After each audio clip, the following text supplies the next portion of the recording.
you're all having a good day. In today's video, ipapakita ko po sa inyo kung paano mag-repat nitong aglaw dito.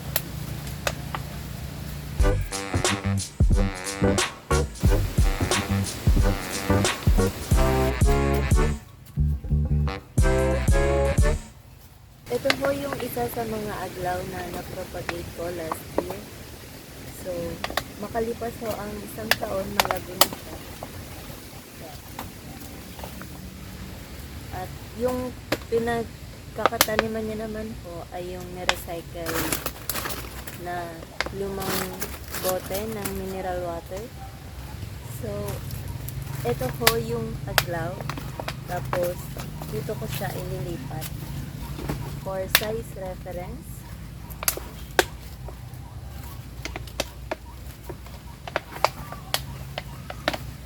ayan. So, yung una ko hong ilalagay dito ay yung bunot.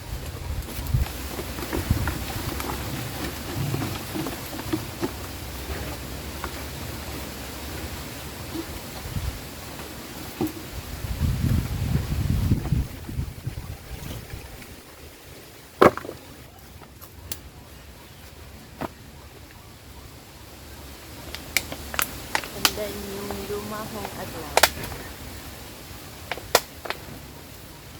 Para madaling mabunot, i-press nyo yung paligid ng paso.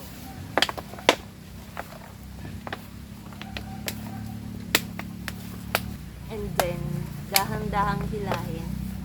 Hahawakan lang yung puno, yung malapit sa puno, para hindi mabali yung stem.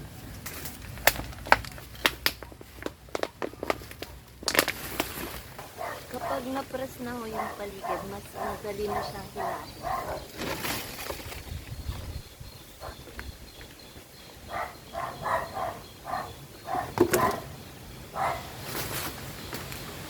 Ito ho yung paso na may bunot na sa ilalim, may coco chops.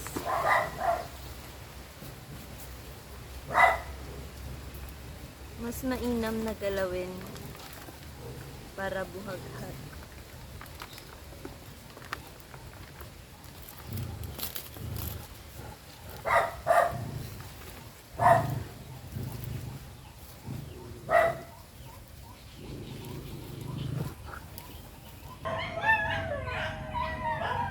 Ito ho yung itsura ng aglaw. Yan. Dadagdagan na lamang ng lupa.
May mga butas ho ang dahon nito dahil sa snails at sa mga caterpillars, pero since pang personal lang naman ho at hindi naman pang benta, hinahayaan ko na lang. Kasi maiksi lang naman ho ang lifespan ng mga paru-paro, hinahayaan ko na lang.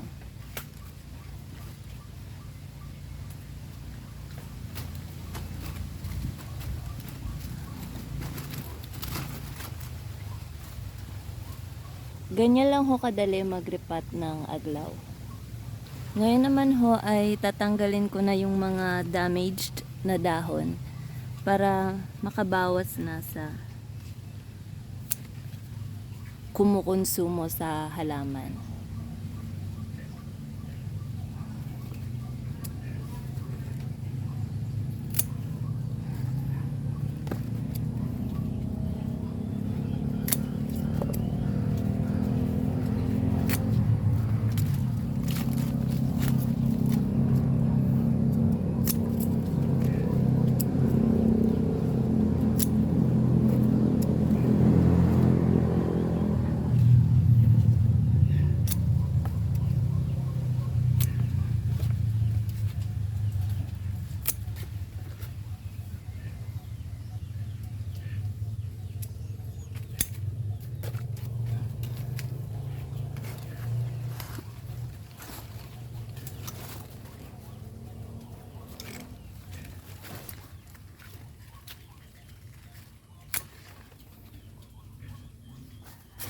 Medyo nasa lilim ho kasi ito, kaya yung ibang pattern nung sa foliage o yung sa dahon po medyo hindi siya ganun ka-vibrant. Yung mga parte na mas naaarawan, kung mapapansin nyo ho, mas visible yung pattern nung dahon.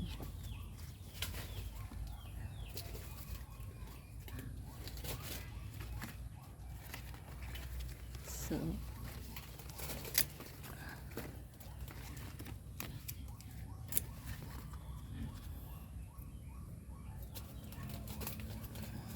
ayan, tatanggalin ko lang ho yung may mga damage.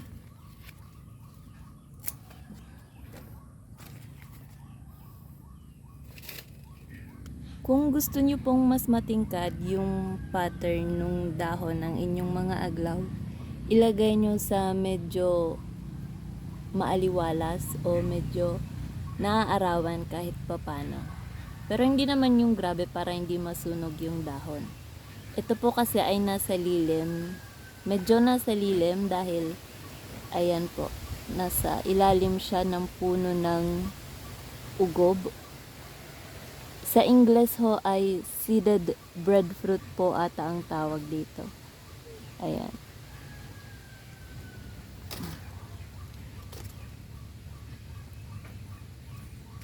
Ayan, kung mapapansin nyo ho, medyo malalaki.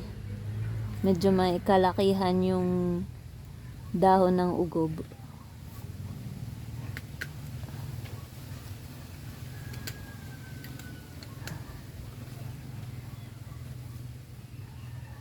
Ang kagandahan naman ho kapag nilagay nyo sa ilalim ng puno yung halaman, hindi nyo na kailangan bumili ng net kapag andito sa probinsya.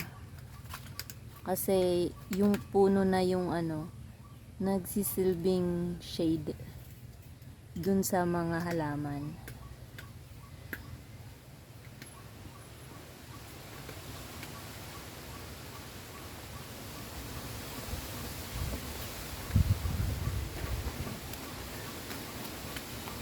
And that's it for today's video. Kung nagustuhan niyo po ito, please subscribe para ma-update kayo sa tuwing may bagong content. Maraming salamat po sa panonood. Have a great day, everyone.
video dyan.